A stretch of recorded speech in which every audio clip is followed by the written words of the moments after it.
If you see your face trending next to the word scandal, don't check the comments. That was the first thought that hit me at 2:13 a.m., staring at my phone like it had personally betrayed me. Because 12 hours ago, I was just Ethan Hayes, a mid-tier journalist trying not to spill coffee on a rented blazer, and now I was the guy who got kissed on live TV by Alexander Wolf. The Alexander Wolf, 6'2" of cold precision and billion-dollar silence. And somehow the internet had decided I was either his secret lover or the biggest mistake of his career. The clip autoplayed. Again before I could stop it, his hand at my jaw, firm but steady, tilting my face like he'd done it 100 times, like I was part of a script I hadn't read. And then the kiss. Brief, controlled, not messy, not wild. Just enough to break me completely while the studio lights burned white-hot and the audience forgot how to breathe. I remember the exact moment my brain stopped, like someone pulled the plug on every thought I'd ever had, and all that was left was the weight of his gaze when he pulled back, not at the cameras, not at the producers scrambling behind the glass, just at me, like I was the only thing in the room that made sense. The comments kept climbing, thousands per second, accusations stacking like bricks. Opportunist, gold digger, plant. And I wanted to laugh because if I'd planned this, I would have at least picked a better outfit. Something that didn't wrinkle under pressure or make me look like I borrowed confidence along with the suit. My inbox exploded. My editor called me 6 times in under 10 minutes. And somewhere between the 5th and 6th voicemail, I realized none of this felt accidental. Because Alexander Wolf didn't do accidents. He didn't slip. He didn't improvise on national television. And that meant one thing I wasn't ready to admit yet. I was still replaying the clip, still trying to find the second where I could have stopped it, when a knock echoed through my apartment. Soft, measured, like it already knew I'd answer, and when I opened the door, there he was, perfectly composed, like the world hadn't just tilted off its axis. His eyes flicking over me once, quick, assessing, before settling into something unreadable, and then he spoke, calm. As ever. Like we were discussing the weather instead of the fact that my life had just detonated. We need to talk. And I should have shut the door right then, should have walked away, should have remembered that nothing about this was normal, but I didn't, because the truth was already settling in my chest, heavy and impossible to ignore. This wasn't a mistake, and whatever came next, I had a feeling it was already too late to step out of it. I should have slammed the door. That is what normal people do when the most powerful man they have ever met shows up uninvited after detonating their life on national television. But instead I stepped back and let him in, because apparently my survival instincts had clocked out for the night. Alexander Wolf moved through my apartment like it belonged to him, not touching anything, not looking impressed, just taking in the space with that same quiet precision he had in the studio, and suddenly, everything felt smaller. The couch, the kitchen, me. He did not sit until I did, which was somehow worse, like he was giving me the illusion of control while already knowing exactly how this would go. And when he finally spoke, his voice was low, steady, the kind that did not need to be loud to take over a room. You have 2 options, he said, like we were negotiating a contract instead of the fact that I had become a trending disaster overnight. And I laughed, because of course I did. A sharp, slightly unhinged sound that even I did not recognize. That was not an accident, I said, because I needed to hear him deny it. Needed something to hold on to that made sense, but he did not even blink, just tilted his head slightly like I had confirmed something for him.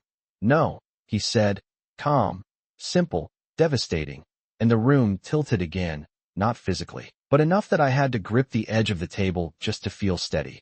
He reached into his coat, pulled out a folder, set it down in front of me with the kind of finality that made my chest tighten. The narrative is already forming, he continued, like this was all part of a plan I had somehow walked into blind. If you do nothing, it will turn against you within hours. I stared at the folder, did not open it, did not trust my hands not to shake. And if I do something? I asked, because apparently I was still playing along, still sitting here instead of throwing him out. And that was on me. Completely on me. He leaned forward just slightly, not enough to invade space, just enough to shift the air between us. Then you stay beside me, he said. And there it was, simple, controlled, terrifying, like he was offering me a seat at a table I had no business being near, publicly, he added, because of course there were terms, There were always terms with men like him, and my stomach dropped, because I could already see it, the headlines, the photos, the way people would look at me like I had clawed my way into his life. You want me to pretend? I said slowly, the word tasting wrong, like I was stepping into something I could not step back out of, and his gaze held mine, steady, unflinching. I want you to make it believable, he corrected, and that was worse, so much worse, because pretend implied distance, but believable meant detail, meant proximity, meant every look, every word, every moment would be watched, analyzed, picked apart, and I felt something tighten in my chest. Not fear exactly, something sharper, something that said this was already out of my control. And if I say no? I asked, because I needed to ask, even if I already knew the answer. And for the first time, something shifted in his expression, not anger, not impatience. Just a subtle drop in warmth that had never really been there to begin with. Then you will still be trending, he said quietly, just without me managing the fallout. And that was it. No threat, no raised voice, just the truth laid out clean and cold. And I hated how effective it was, hated how my mind immediately jumped to my career, my editor, the way one moment could undo years of work, and I realized, sitting there in my too small apartment with a man who did not do accidents, that this had never been a choice, not really, because somewhere between the live broadcast and this moment, my life had already been rewritten, and the worst part was, I was the only one who had not seen it coming. I do not remember deciding to open the folder, but suddenly it was in my hands, the paper smooth and expensive in a way that made my own life feel cheap by comparison, and my name was there, printed clean and sharp like it had always belonged next to his, Ethan Hayes, followed by clauses and conditions that read less like a suggestion and more like something inevitable, appearances, timelines, coordinated statements, approved interactions. It was all mapped out down to the smallest detail, and the worst part was how easily it all made sense, how perfectly it slid into the chaos that had already swallowed me whole. I could feel his eyes on me as I read, not rushing me, not pressuring, just waiting, like he already knew how this would end, and I hated that, hated the quiet certainty in the room, hated how my pulse picked up not just from fear, but from something else I did not want to name. You planned this, I said finally, my voice quieter now, steadier in a way that surprised me. Because if I was going down, I was at least going to understand how. And he did not deny it, did not soften it, just met my gaze with that same unreadable calm. I prepared for outcomes, he replied, which was not the same thing but also somehow worse, because it meant I had always been a possibility, a variable in his equation, and I did not know whether to feel insulted or singled out. I flipped another page, saw the schedule for tomorrow already filled in, a breakfast appearance, a charity event, a walk captured by photographers who would just happen to be there, and my chest tightened, because this was not damage control, this was construction, building a narrative brick by brick until no one remembered how it started. You are turning this into something real, I said, and the words felt heavier the moment they left my mouth, because real meant lasting, meant something that could not be easily undone, and for the first time, something almost like amusement flickered at the corner of his expression, subtle, gone as quickly as it appeared. It only needs to be believable, he said again, and I could not tell if that was reassurance or a warning. My phone buzzed on the table, loud in the silence, and I did not have to look to know what it was, another notification, another article, another version of me I did not recognize, but I glanced anyway, because apparently I had not learned anything. And there it was, a new headline already climbing, speculating, analyzing, turning a moment into a story that was no longer mine to control, and I felt something shift inside me, not acceptance, not yet, but something close, something that understood the direction things were moving whether I liked it or not. If I do this, I said slowly, closing the folder with more care than I intended, like the act itself mattered, like it sealed something. You do not get to change the rules halfway through. And that was bold, probably stupid, definitely risky, but I needed something, some line that belonged to me. And he watched me for a second longer than necessary, like he was recalculating, adjusting, before giving a small nod. Once, precise, final. I do not need to, he said, and the confidence in. That should have been terrifying, but instead it settled somewhere deeper, somewhere I did not want to examine too closely, because it implied control, consistency, something steady in the middle of all this noise. I picked up the pen before I could talk myself out of it, before I could spiral into all the ways this could go wrong, and my hand hovered just for a second, a breath, a pause that felt louder than anything we had said so far. And then I signed, ink meeting paper in a clean, irreversible line. And the moment I did, something in the room shifted, subtle but undeniable, like a door had closed behind me without a sound. And when I looked up, he was already watching me, not surprised, not relieved, just certain, like this was exactly where I had always been heading. And for the first time since the studio lights went out, I had the unsettling, inescapable feeling that I had not just stepped into his world, I had stepped into something he had been waiting for all along. The sound of the pen leaving the paper felt louder than it should have, like it echoed somewhere deeper than the room. And for a second, I just stared at my own signature like it belonged to someone else, someone who made clean, confident decisions instead of whatever. This was. Alexander reached for the folder without hesitation, closing it with a precise motion that somehow made everything feel official in a way that made my chest tighten. And then he stood, smooth, effortless, already moving forward while I was still catching up to the fact that I had just agreed to become part of his life, or at least the version of it he was willing to show the world. "We start in the morning," he said, and there was no question in it, no room for delay, just a timeline that had already begun whether I was ready or not.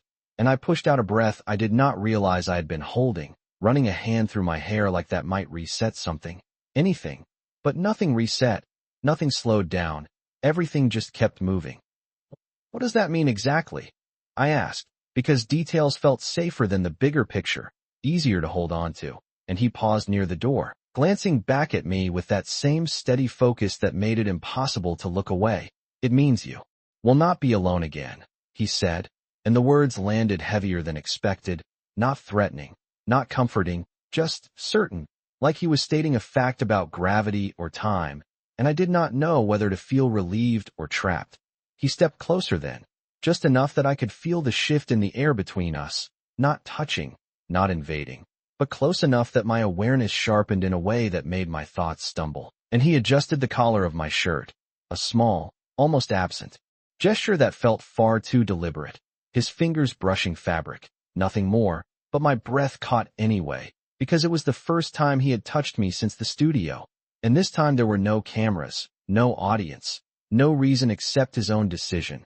"You should rest," he said quietly, his voice lower now, less formal, and somehow that made it worse, because it felt real in a way the contract never could. And before I could respond, before I could process the way my pulse had shifted, he stepped back, distance snapping into place like it had never been broken at all. The door opened, closed, and just like that he was gone, leaving behind a silence that felt louder than anything he had said. And I stood there for a long moment, staring at the empty space like it might explain something if I looked hard enough. But it did not. Of course it did not. Nothing about this was going to be simple or easy or understandable. My phone buzzed again, relentless, pulling me back into the reality I had just signed into. And this time when I looked, the headlines had already started to change, shifting tone, reshaping the story. Words like relationship and exclusive replacing scandal in a way that made my stomach twist, because it was happening exactly the way he said it would, controlled, redirected, managed.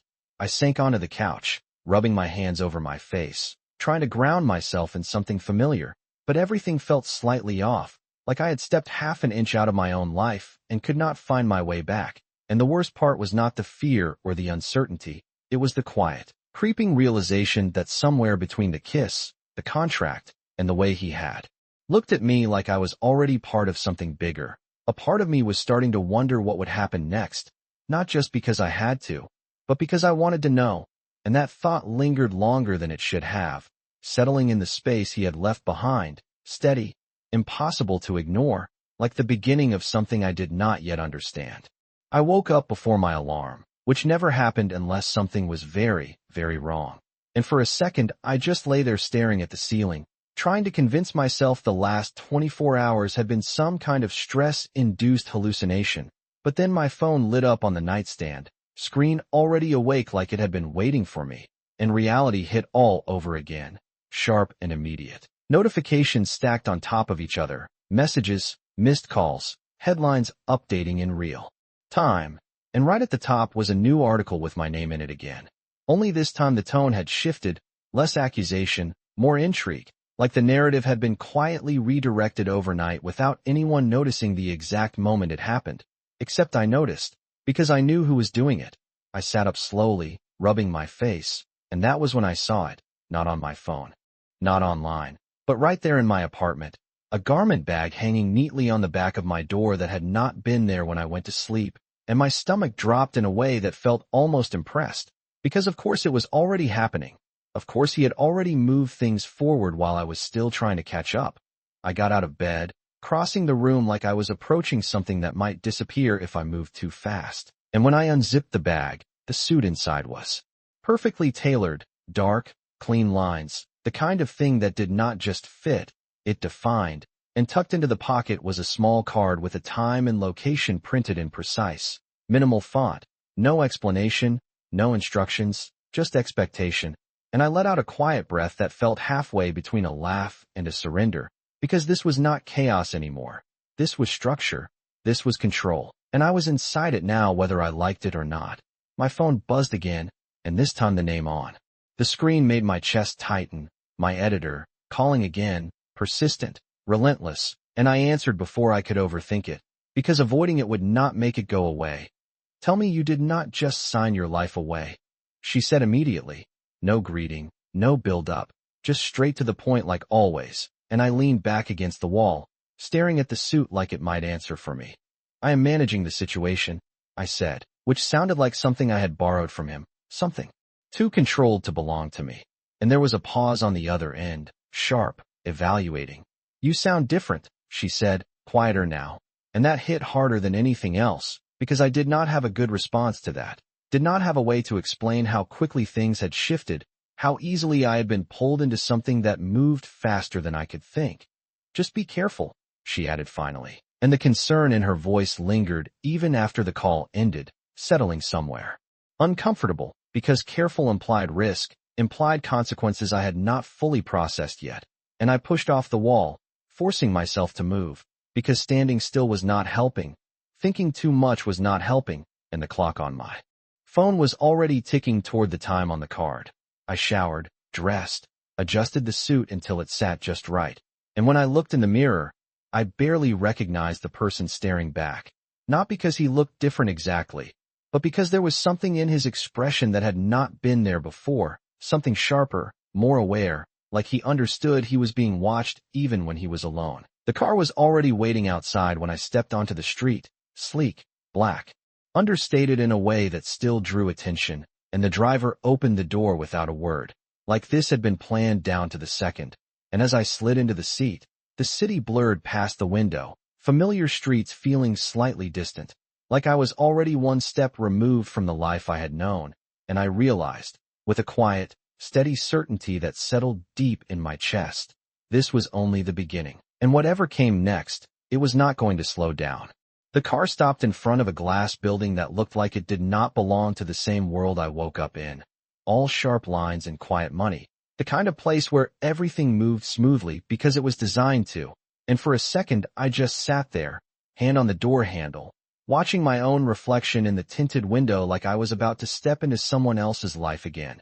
Except this time, it would not be a moment. It would be ongoing, controlled, observed. The driver opened my door before I could hesitate too long, and the air outside felt different, cooler somehow, like it carried expectations I had not agreed to but was about to fulfill anyway.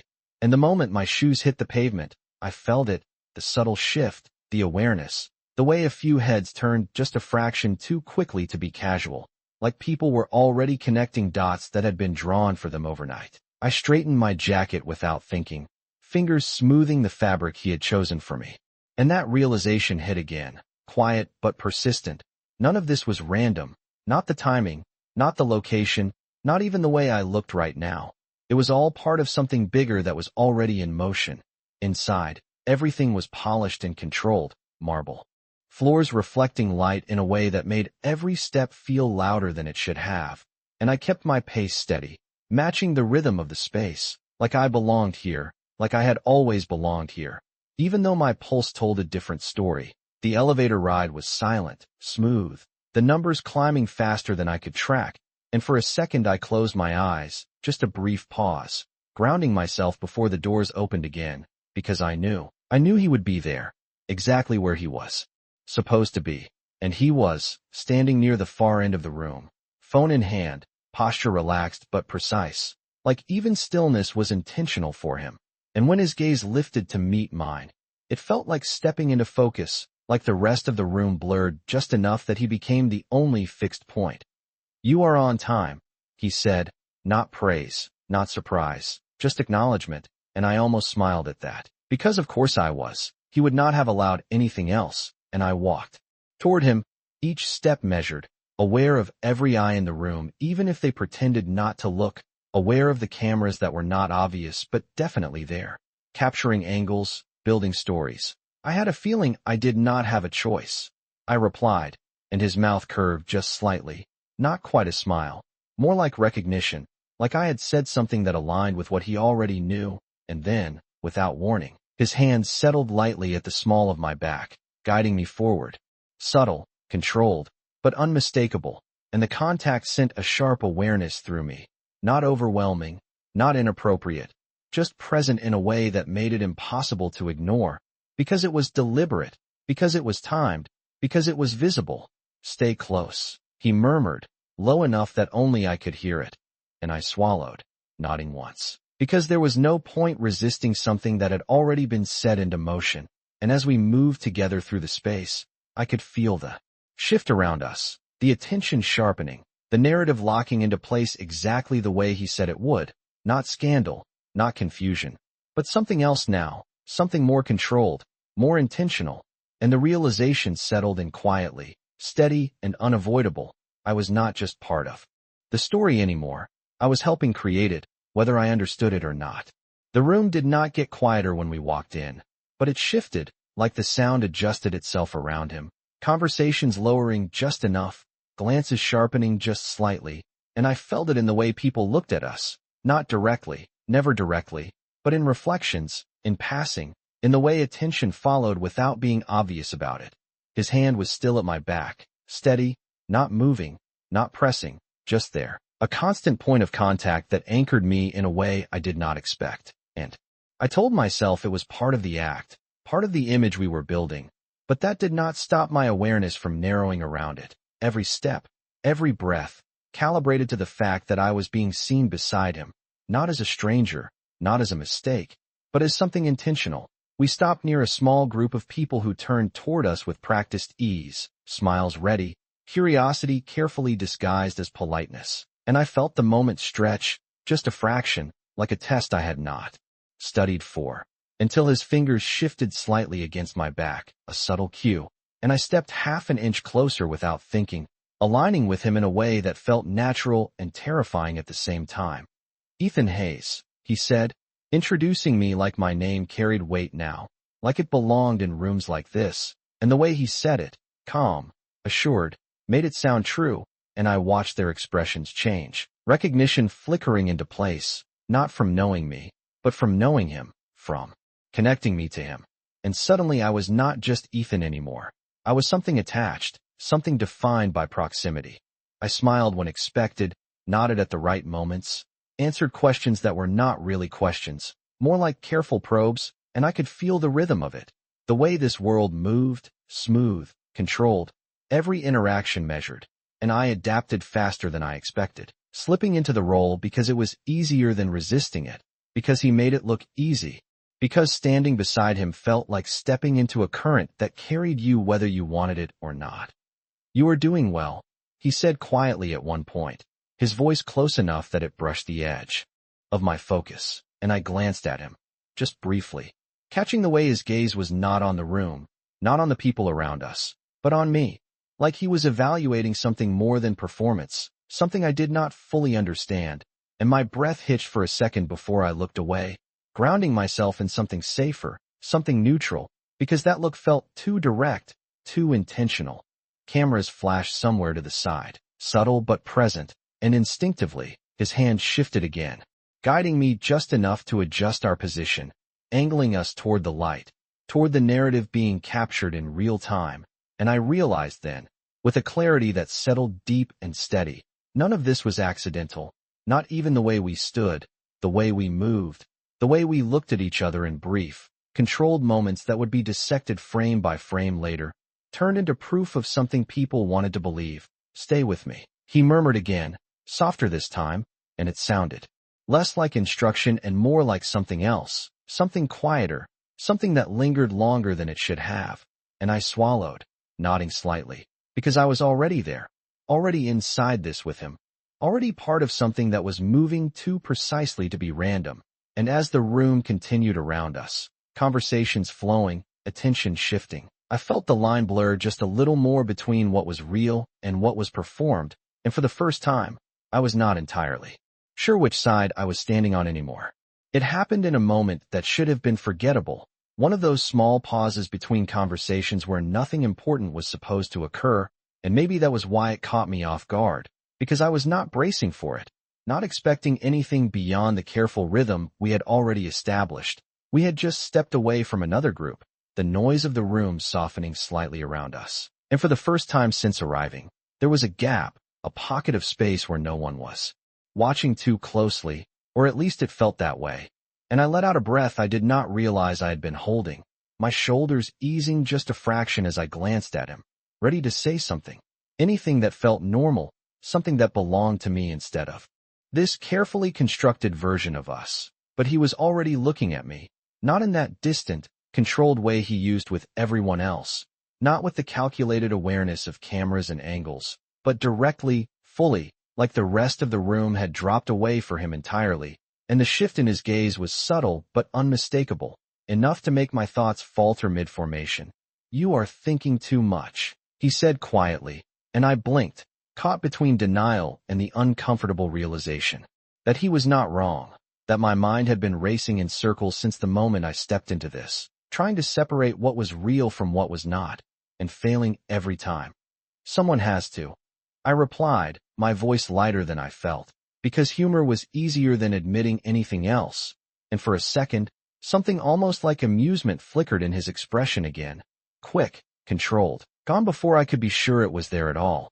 He stepped closer then, not abruptly, not in a way that would draw attention, just a shift in distance that felt deliberate, and my breath caught slightly, not because of the proximity itself, but because of the timing, because there were no cameras directly in front of us, no clear audience demanding a performance, and yet he moved like there was still a script being followed, one I did not have access to. His hand lifted, fingers brushing briefly along my sleeve as if adjusting something that did not need adjusting, the contact light, almost casual, but it lingered just long enough to feel intentional, and my focus narrowed again, drawn to that single point of connection in a way that felt disproportionate, like my body had decided it mattered even if my mind was still trying to argue otherwise. "Stay present," he murmured, softer now, and there was something different in his tone, something that did not quite match the rest of this carefully managed situation, something that felt less like instruction and more like something else I could not quite name.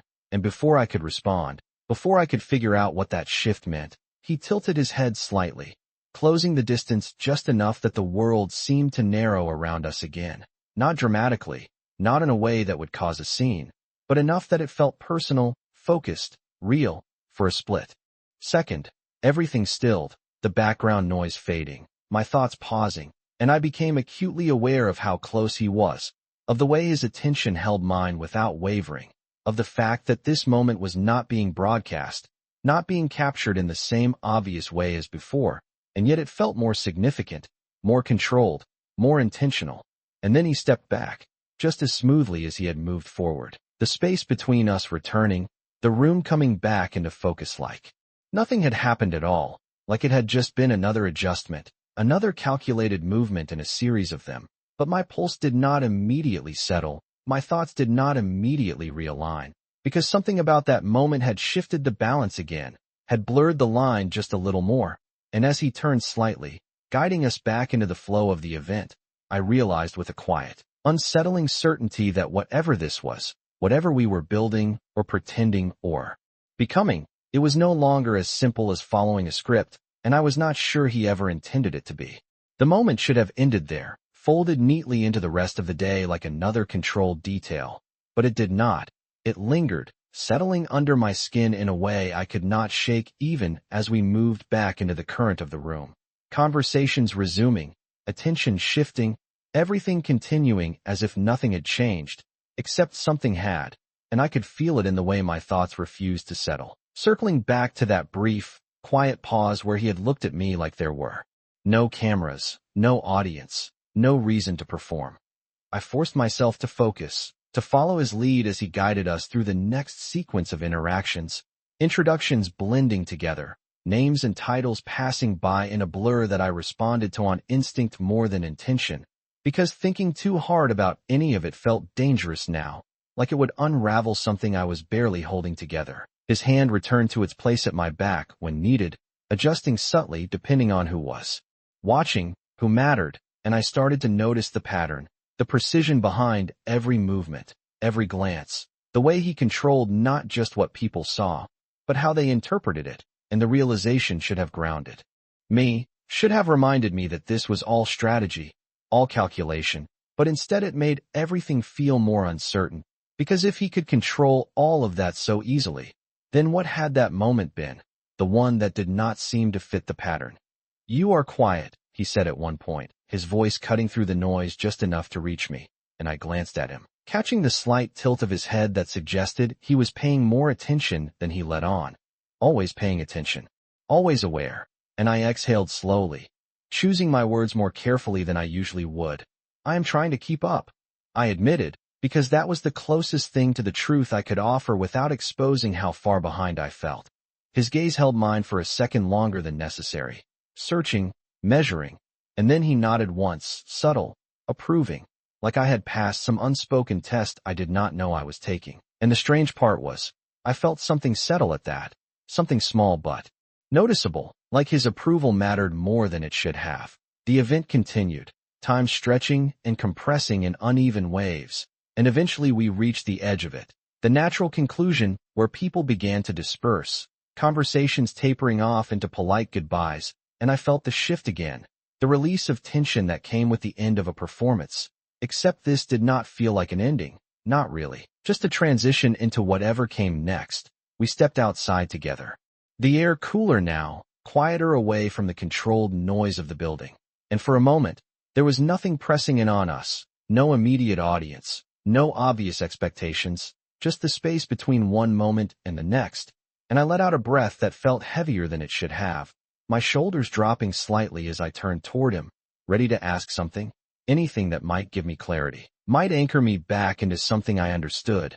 But he was already looking at me again, that same focused attention that seemed to strip away everything unnecessary. And before I could speak, before I could decide what question mattered most, he stepped closer, just enough to narrow the space between us once more, and for a split second, the world felt like it paused again, like it had earlier. Except this time there was no distraction, no movement around us to break it. "You are adapting faster than I expected," he said quietly, and there was something different in his tone, something that did not quite fit the controlled, calculated version of him I had been trying to understand, something that felt almost personal, and my breath caught slightly at that, because I did not know what to do with that information, did not know how to respond to something that did not feel like part of the plan. I opened my mouth, then closed it again, because nothing I could say felt right, nothing felt enough, and for the first time since this started, I realized that the uncertainty was no longer just about the situation, about the contract, about the way my life had shifted overnight.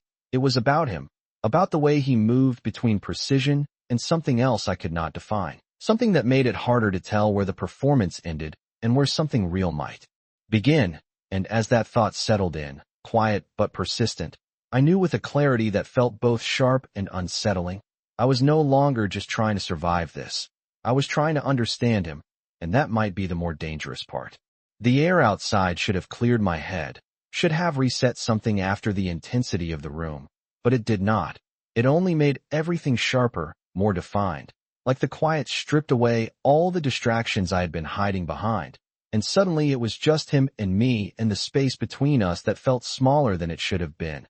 I exhaled slowly, trying to ground myself in something familiar, the cool edge of the air, the distant hum of the city, anything that reminded me I still existed outside of this carefully constructed version of reality. But his presence cut through all of it, steady, unshakable, like everything else was just background noise compared to him.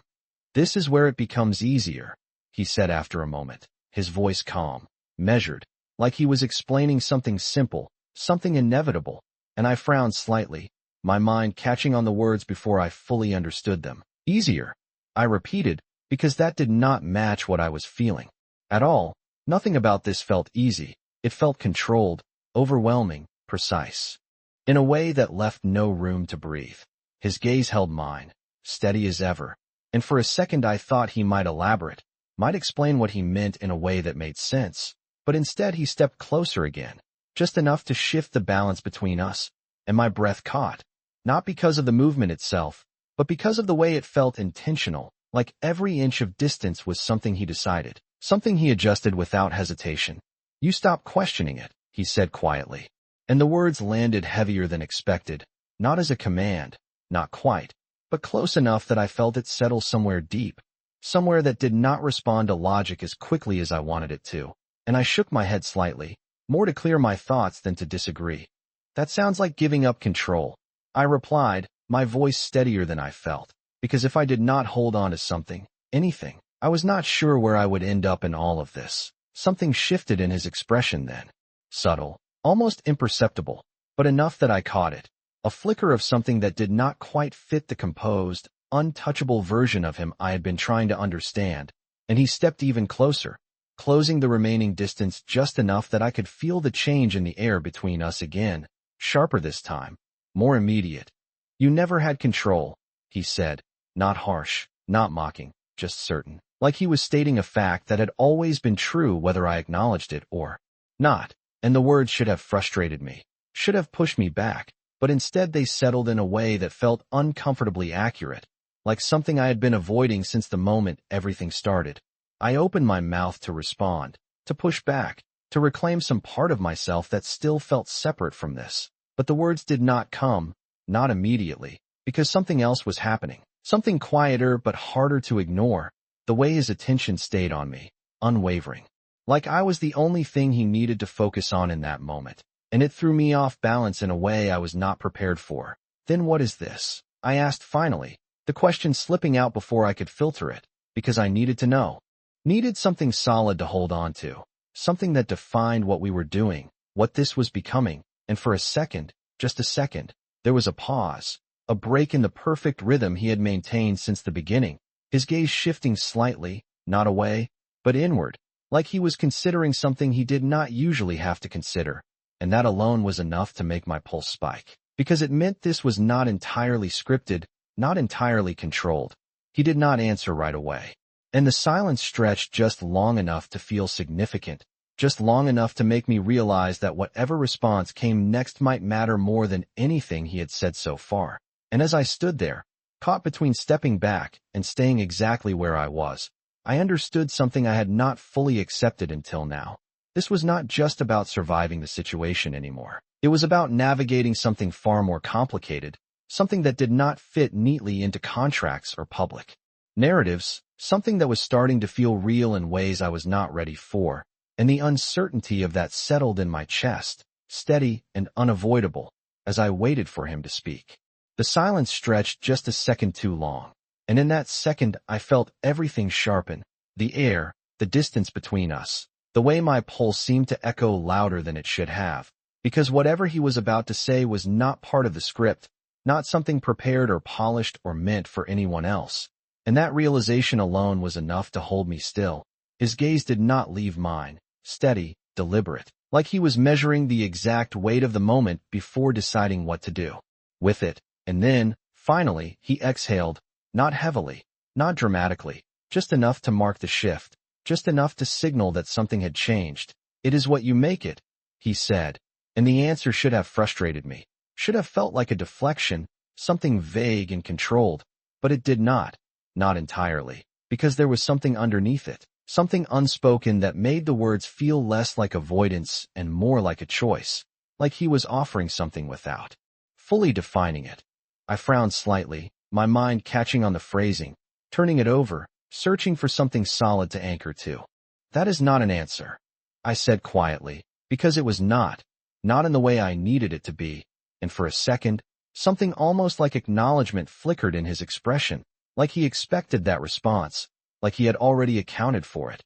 It is the only one that matters, he replied, and the certainty in his voice should have shut the conversation down, should have ended it cleanly. But instead it opened something else, something I was not prepared to handle, because if this was not entirely controlled, if there was room for interpretation, then that meant I had a role in shaping it. And that thought was both grounding and unsettling at the same time. I took a slow breath, stepping back just slightly, needing the space, needing something that felt like my own decision instead of a reaction to his presence. And he let me, did not follow immediately, did not close the distance again, just watched, calm, patient, like he was giving me exactly as much room as I needed and not an inch more. You said this would be easier, I said after a moment, my voice steadier now, more focused, because I needed to understand at least that part, needed to know what he meant by it beyond the surface, and his head tilted slightly, considering, before he answered. It is easier when you stop fighting what is already happening, he said. And there it was again, that quiet certainty, not forceful, not demanding, just present, like gravity, like something that did not need to prove itself to exist. I let the words settle, let them sink in without immediately pushing back, and the frustrating part was, they made sense, not in a way I wanted them to, but in a way that aligned with everything that had already unfolded, the speed, the control, the way the narrative had shifted overnight without my input, and I felt something inside me shift again, subtle but real, like resistance softening into something else I could not quite name. And if I do not? I asked, because I had to, because I needed to know where the line was, where I stood if I chose differently, and his gaze sharpened just slightly, not in warning, not in threat, but in focus, like the question mattered more than the others had. Then you will always feel like you are chasing it, he said quietly, and the answer landed differently than I expected, not heavy, not overwhelming, but precise, like it found exactly where it needed to go and settled there without resistance. I did not respond right away, because I did not have anything immediate, nothing that felt complete enough to match the weight of what he had just said, and the silence returned. But this time it felt different, less tense, less uncertain, like something had shifted into place. Even if I did not fully understand what that place was yet, the city moved around us again, distant sounds filtering back in, grounding me just enough to remember where we were, what this was supposed to be, and I straightened slightly, drawing in a breath that felt steadier than the last, because whether I liked it or not, I was already inside this, already part of something that was unfolding in real time. And as I met his gaze again, I realized with a quiet, undeniable clarity that whatever this was becoming, whatever line we were crossing or redefining, I was no longer just reacting to it. I was choosing to stay.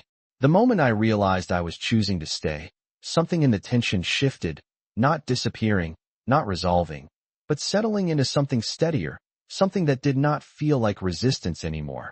And that change was subtle but undeniable, like stepping into alignment with something that had already been pulling me forward. He seemed to notice it immediately. Of course he did, because he noticed everything. And the way his gaze held mine for that fraction longer carried a different weight now, less evaluative, less distant, like he was acknowledging something without needing to say it out loud.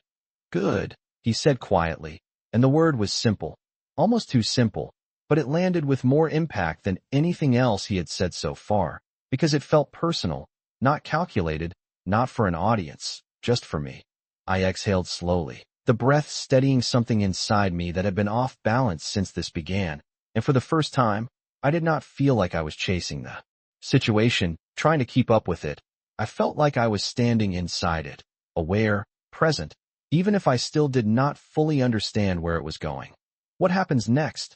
I asked, because that question felt different now too, less like panic, more like intention, like I was asking not because I had to, but because I wanted to know, and his expression shifted again, subtle, but there, a flicker of something that did not quite match the composed, controlled version of him that the rest of the world saw.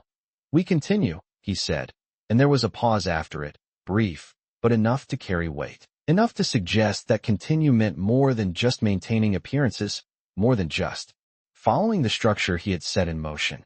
I nodded slightly, letting that settle, because it made sense in a way that felt almost too easy, like stepping into something that had already been built, something that did not require me to push against it anymore, just to move with it.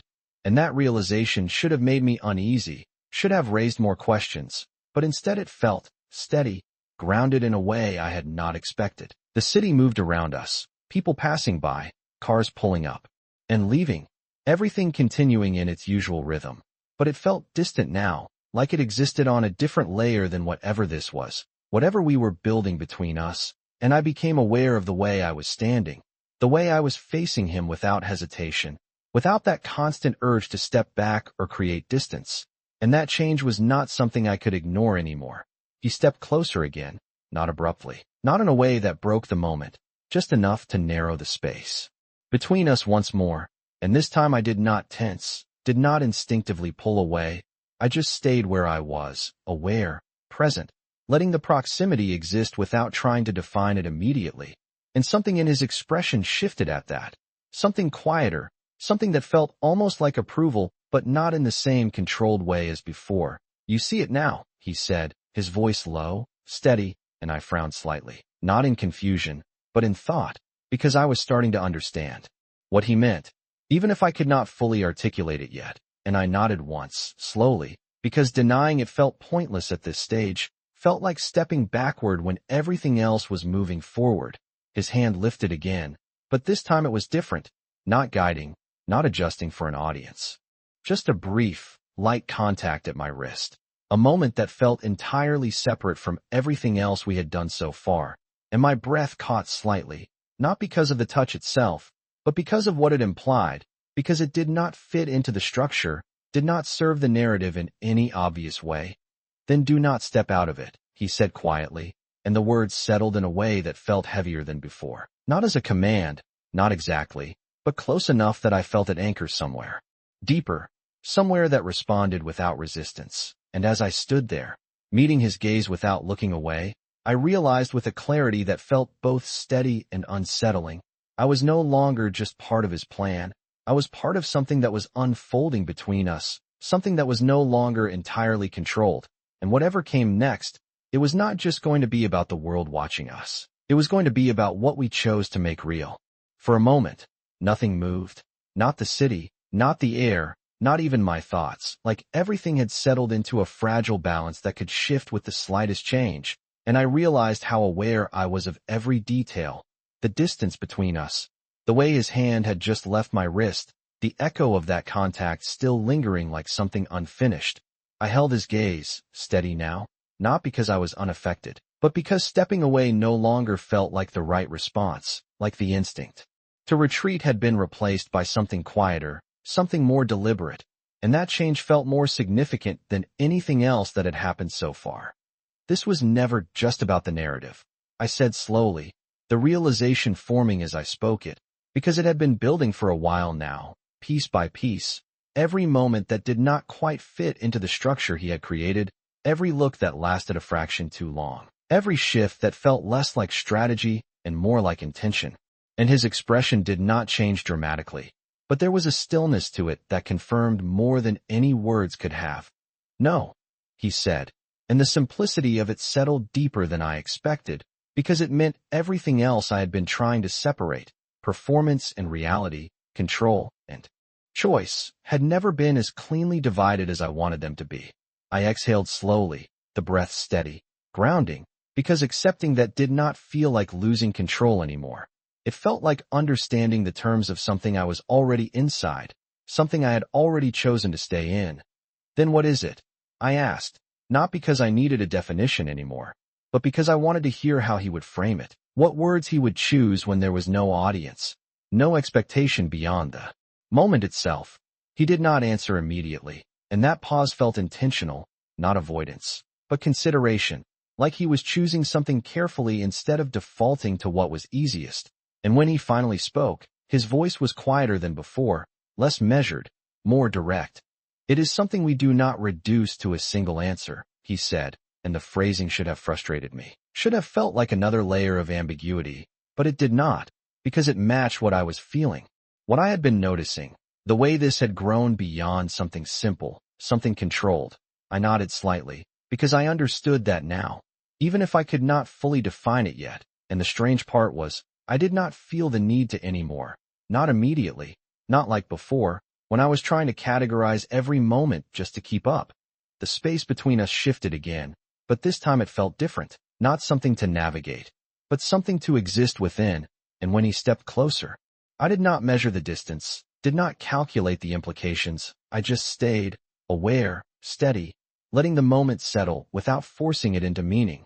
We will be watched, he said after a moment, his tone returning slightly to that familiar control, not losing what had shifted, just layering over it, integrating it into everything else.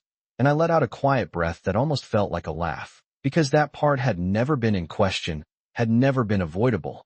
We already are, I replied, glancing briefly at the street, at the subtle awareness that never quite disappeared now. And when I looked back at him, something in his expression had changed again, not softer, not less composed, but more aligned, like whatever line we had been walking separately was now shared. He nodded once, precise, and then his hand returned, not to guide, not to adjust for anyone else, just resting lightly at my side in a way that felt steady, intentional, and I realized, with a clarity that felt both grounding and unsettling, this was not something that was going to end cleanly, not something that would resolve into a simple conclusion. It was something ongoing, something we were both stepping into fully now. The car pulled up behind us, the next movement already waiting, the next moment already prepared, and for a second, I hesitated, not from doubt, not from fear, but from the awareness of what this meant, the continuation, the choice to move forward without fully knowing where it would lead. And then I stepped in, because staying where I was no longer made sense, because whatever this was, whatever we were becoming, it was not something I was going to walk away from. And as the door closed and the city began to move around us again, I met his gaze one more time, steady, certain in a way I had not been before, and I understood. Finally, this was not something that had happened to me. It was something I had stepped into, something that was only just beginning.